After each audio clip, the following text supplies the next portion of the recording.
There's some kind of misunderstanding here. What? Well, you're American, okay? Okay. What kind of American are you? You don't know?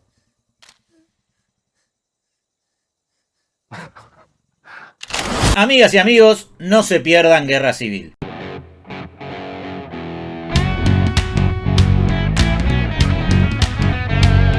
Guerra Civil es principalmente un ejercicio cinematográfico dedicado a decir mucho con muy poco. Sucede que su director se aprovecha de que el germen, la semilla, la llama o como carajos le quieran decir de lo que se muestra en la película, que es mucho y de dimensiones por momentos choqueantes, ya está plantado hoy, aquí, entre nosotros, junto a vos y al lado mío, y todos y cada uno de nosotros somos conscientes de ello, y ese elemento, bien utilizado como hace esta película, alcanza para infundirnos pánico, para hacernos pensar y reflexionar que una locura de proporciones como la que vemos en esta cinta podría llegar a estar a la vuelta de la esquina. Pero ¿saben qué? Vamos a volver sobre esto más adelante. Vayamos ahora con los protagonistas. El periodismo de guerra tiene una larga historia en el mundo y ha sido objeto de diversos análisis en tanto profesión compleja, desde la seguridad de sus ejecutores y por la importancia de mostrarle al mundo la crueldad de los conflictos bélicos, así como desde perspectivas más comprometedoras, como las cuestiones éticas u ocasionalmente sirviendo de manera miserable como propaganda a los gobiernos. Y sí, te estoy hablando a vos, José Gómez Fuentes. Esta batalla de las Malvinas que estamos ganando es más vasta de lo que se supone. En el cine han sido muchas y muy buenas las películas que han retratado el trabajo del corresponsal de guerra. Guerra Civil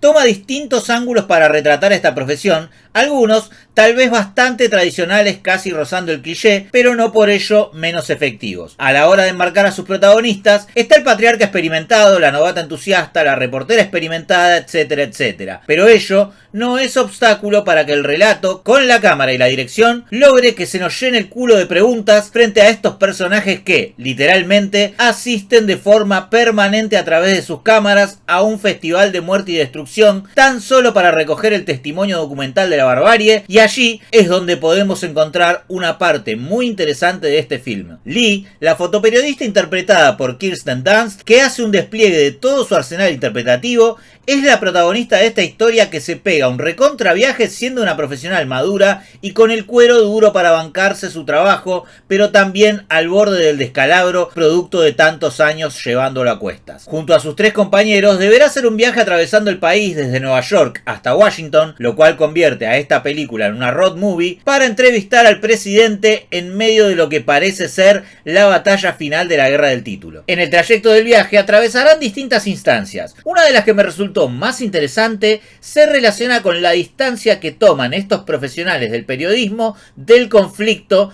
al cual asisten como meros documentalistas, retratando y levantando testimonio. Esta supuesta distancia se ve afectada de dos modos. El primero y más personal es cómo, en definitiva, los afecta emocionalmente aún a pesar de todo. Esto se ve principalmente en el arco del personaje de Lee y de la joven Jessie, interpretada por Cailee Spaeny. El segundo, más brutal y que te frunce el ojete, que sentía como un latido en el ano, es cómo el conflicto los alcanza, por decirlo de algún modo, de manera más física, aún a pesar de esa distancia que mencioné anteriormente. Hay varios momentos de estos en la película y están dados mayormente porque el contexto en el que se desarrolla esta guerra civil logra, al menos así lo percibí yo, que aquellos ciudadanos a los que ya les faltaban varios caramelos en el frasco pierdan la chaveta del todo. Y acá es donde se borran los pocos límites que quedaban pintados, aquellos que el contrato social sostiene en la barbarie, o al menos lo intenta, con los periodistas o el personal sanitario como supuestos intocables de la guerra, o el digno tratamiento de los muertos, por poner algunos ejemplos. Y el salvajismo los alcanza y los envuelve. Y aquí es donde aprendemos algo. No existe la diplomacia de la guerra. La guerra es siempre salvaje. No hay una guerra salvaje y una guerra correcta o regulada. O al menos eso parece decirnos el director. Porque aún a pesar de que nos creamos que sí, en esa corrección o regulación subsiste el germen de la atrocidad. Hay una curiosidad más respecto de la cuestión de la distancia al conflicto. Hay un momento donde nuestros protagonistas llegan a un pueblo donde todo parece estar bien y en calma, absorto de la guerra en apariencia. Let me know if you want to try anything on. I guess a wear is like Pretty huge civil war going on all across America. We just try to stay out. With what we see on the news, seems like it's for the best. Presten atención a esa hipocresía y saquen sus propias conclusiones. Para cerrar esta parte, hay una escena donde aparece el gigante, infinito, infalible Jesse Plemons. ¡Ah! ¡Qué pedazo de actor! 7 minutos tiene Jesse en la película. Sí, 7.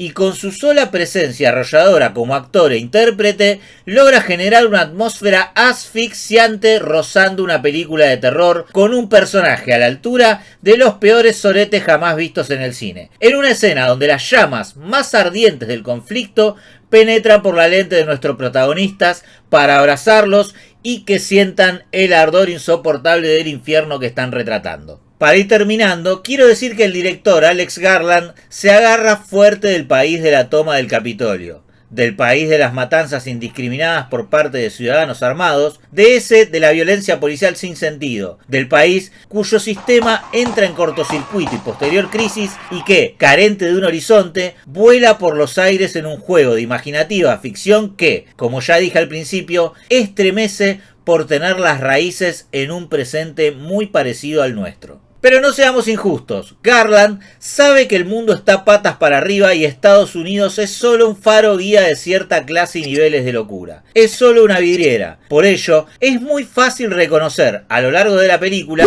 personajes y situaciones que son tan universales como familiares. Presten atención a ello, porque el conflicto es traspolable a cualquiera de nuestros países. Una última curiosidad muy importante es que no se ve el origen del conflicto. No se ve cómo se origina esta guerra civil. Y eso es un acierto. Ah, precuela, ya te siento. No, en serio. He escuchado alguna queja al respecto de esto, pero como yo lo veo, es algo que enriquece. Que el conflicto ya esté avanzado es una clave desde todo punto de vista, ya que como dije al principio, tenemos la sensación de que todo está plantado con bases en una realidad muy familiar. Y esa sensación alimenta nuestra inmersión en el conflicto de la peli. Esto es, lo irrelevante de las razones cuando ya todo se fue a la mierda. Guerra Civil es una gran película con una enorme producción y grandes interpretaciones. Es ambiciosa, muy cruda por momentos, consciente, inteligente, jugada, reflexiva y merece ser vista en una sala de cine. Pone el dedo allí, donde debe hacerlo, para que nos cuestionemos el porqué y el cómo de muchísimas cosas. ¡No se la pierdan!